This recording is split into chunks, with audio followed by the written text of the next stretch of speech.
Hey everybody, welcome back to Konversation with me, Rick. And me, Nain. And our very special guest. Who we have been trying to get on here forever. And because of... scheduling issues. Yeah, scheduling issues and circumstances beyond our control. I'm still going to tell you guys one day what that's about. And our good friend... Miguel, Ruby, Mike McKenzie. We're not sure. Joe Schmo. We have no clue what his in real Arizona name is. He's Mike, and here he's Miguel. I answer to a lot of names. Exactly. So let's talk about that first, because I want to make sure that we're calling you the right name instead of... What are we going to put up? Miguel, Mike? My name is Michael Ruby McKenzie. Yeah. Michael Ruby McKenzie. Yeah. Oh, okay. So that's the official name. That's the official. That's not the name like somebody else would call you, right? Just... Yeah. Where does Miguel come from? That's Spanish or Filipino for Mike. Yeah. All right. Yeah. Just making sure. Okay, Miguel Ruby. All right. Yeah. See, we've never known, because every time we see your name pop up, it's like different things, but we know the image. We know the beard. It's like we know the look. It's like Guillermo. It's Bill. Bill. Yeah. Oh, is that what Guillermo would be? William. Bill? Pedro. What was that? Peter. Oh, yeah. Yeah. Okay. Pablo. Paul? That's right. Score one for the Filipino kid. So, anyways, we've been trying to come on here for the longest time, obviously. Yeah. We've almost been on, almost a year now, right? Coming up in May. Damn, Has it been that long? Yeah, we're going to be doing this. We did this because of COVID. Yeah. Yes. So at the end of COVID, end of May. He was bored. Yeah, I was bored. We decided, hey, let's do something for our students, mainly only. Right. And then it just blossomed from there. It turned into this whole big thing where we have a bunch of, instructors, we have bodybuilders, nutritionists, all these other crazy people that come on, and they're a lot of fun. I mean, if you've ever watched any of our shows, we're usually laughing. Oh yeah, I know. I've watched some. I know what's going on. They get goofy, but it's a lot of fun, and it really is. And the folks out there have to understand that these are just conversations. We don't script anything. We don't write anything on the paper and say, hey, what do you do about That's not a real conversation. That's a set up thing. Nothing for us is set up. Now, my first question for you is this: I know you have a supply school. Right, or a supply shop. You sell Filipino martial arts supplies, and that's the name of the company. Is that your own thing, or is that from a group of people, or is that just you? No, that's me, and I've been doing that for approaching 20 years now. Really? So yeah, I didn't realize it was that long. I'm getting pretty good at it. Well, you sell all over the world at this point. Yeah. Yes. Well, all over the country. All over the U.S. Occasionally, I do send international, but the shipping usually ruins the deal. Yeah. Yeah. So, and the reason why I'm bringing this up, folks, is we're going to do a giant ass selfish plug.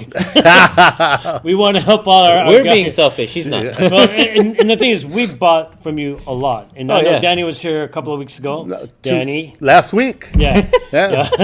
So, we want to make sure, because when we first started in this whole thing, especially having school, you're one of the first people we made friends with. Yeah. And we want to give that back to you and say, hey, so anything that we can do online and promote your place, we're going to do that today. So we'll add all the links, anything that you need. So go ahead. Thank you. Go ahead and let say whatever you're going to say, and the address, shipping, and whatever. Where can we find you? And if you order today for the next week, you get 10% off. I will honor that. Oh wow! We're supposed to be helping him out. Yeah, and we are. You are. You can view our goods at fmasupply.net, and I will be giving a 10% off code to Puerto Rico to post along with this video. There you go. Okay, so there you go. You guys are welcome. That was me and Nain. It was mostly him. I wasn't going to give you guys a discount at all. How did you get started in the selling business? Because that's crazy too. If you're a martial artist, it isn't a common thing that you become a salesman. What prompted this? Well, we used to import obviously sticks for the classes, but the mentality was to sell only inside of our gym. Right. Yeah. And then people started, it became common for other gyms to, hey, you guys got sparring sticks, you got body armor, you got helmets, how about gloves? oh my goodness, other people actually want to buy stuff. So Right. how about that? So I've been doing it. I go to the Philippines. I check the items. I've designed items. I stack my orders, and then when I get them large enough, I ship over here in a sea freight. Oh, pick, sea freight. Wow, okay. and I pick them up right in your area every time. Right over there, right? Yeah, right. Not Oakland.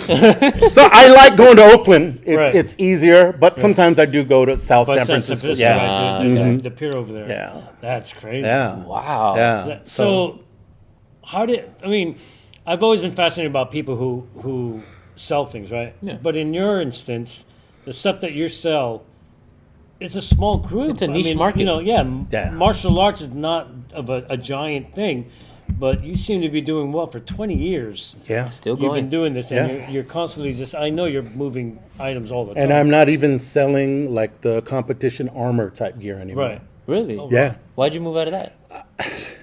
Let's not talk about that.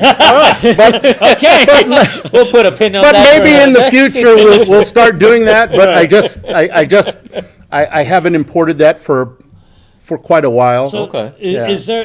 Do you have competition out there? I don't think so. How many other businesses do we know that import? I Well, mean, we don't know to the anybody. degree, yeah, that's what I'm saying. We don't know, and that's what I'm saying. It's interesting that you can sell the stuff that you sell. Your items are used by all the martial artists, obviously. Not even just Filipino Yeah. martial arts. I mean, you're selling to regular karate schools and whatever yes. else, right? Kaiju Kempo. Some of my biggest clients, biggest accounts are, Cuyo Rico. I probably sell 8,000 to 10,000 rattan sticks a year. Right. Yeah, That's I crazy. mean. wow. And sometimes like when we're at the shows, when we go to Yeah, different, somebody will come. Oh man, this one has a. I'll give you another one. It's man, I go through. And I get it because I used to right. buy them a pair at a time Right, and right. whatnot. But I guess I've outgrown being emotionally attached to an Eskrima stick. So Right, right. I I don't care anymore. Just So can you imagine how many you've broken in your lifetime? oh, that's the thing. That's like that's in that's training. your bread and butter, isn't it? That's the gold medal. yeah. And now here's the conundrum. Huh. So in training, when we're gearing up for Yeah. tournaments, Right. break that stick, hit it harder, faster, one more round. Yeah. And when the student breaks it, they celebrate. But when I started selling to the open market, when they break the stick, They say, God damn you, Mike! Piece of shit." exactly, I would get people that, hey man, Yeah. I don't know what's going on. your sticks break easy. And it's not like, yes. That's Yes. stupid. Dude, and I'll tell you, because I tell my students, if your stick doesn't break after 3 months, you're doing it something wrong. Yeah.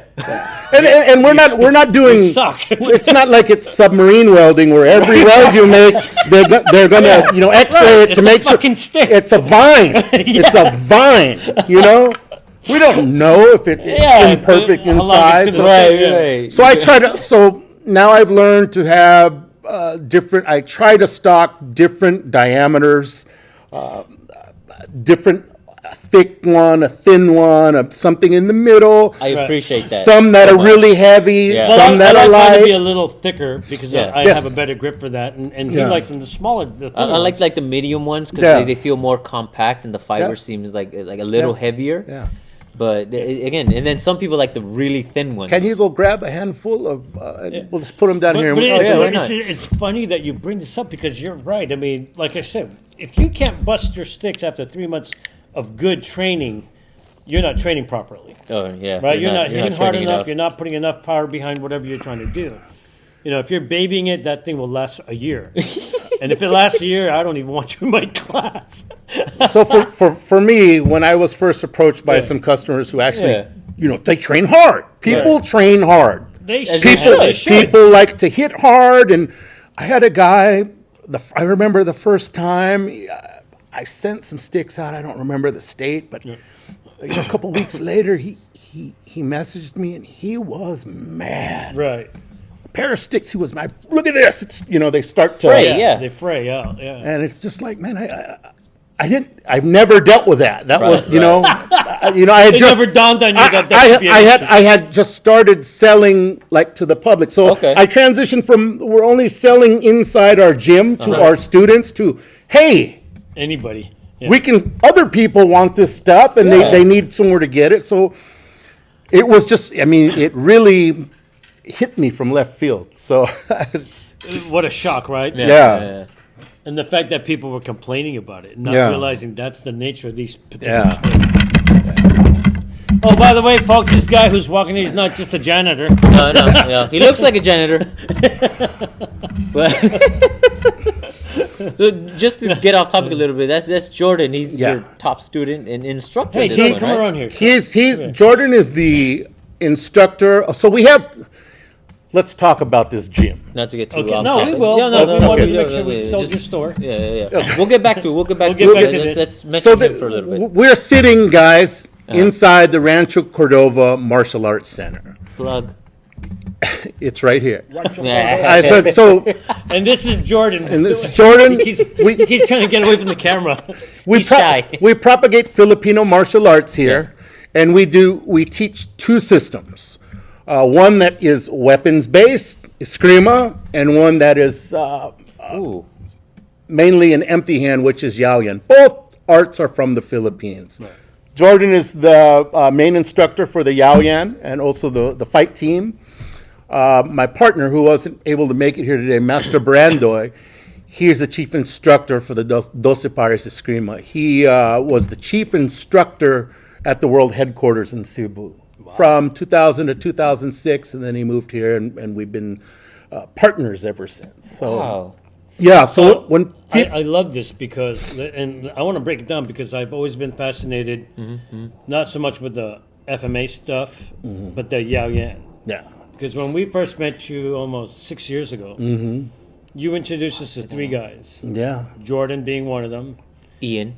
Ian, and the other guy that shall remain nameless, as it were. Here's a good Flash. Good fighter. We still love you. Good fighter. Yeah. I wanted you to say it because yeah. No, I see him when I so every year we do a training camp Yeah. to the Philippines. This is the first year we didn't do it in 5 years? 5 years. Wow. So this is the first 2021 is the first year that we're not going to do it, and we're hoping that we can do it again in 2022. But I saw him, I think maybe 3 years ago, wow, 3 years. and you can see I didn't even recognize him.